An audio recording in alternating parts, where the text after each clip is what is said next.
Have you ever wondered if relationships were taught as a skill in school, what would the first lesson be? What would you have as the first lesson? Because most of us never got that class, ever. So what we did get was we were told that love is a kind of a feeling. It's like butterflies in your stomach. It's chemistry, it's fireworks.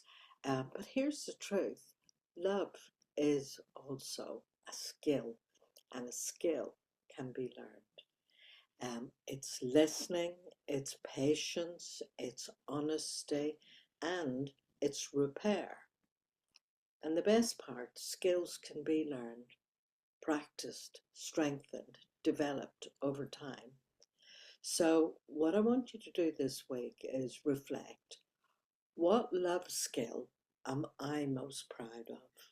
That's what I want you to ask yourself. What love skill am I most proud of? And which one do I want to strengthen? So, if you could just share your thoughts on that, and I'm going to post regular little posts about these kind of lessons and skills that you can learn that will make a world of difference to your relationship. Bye for now.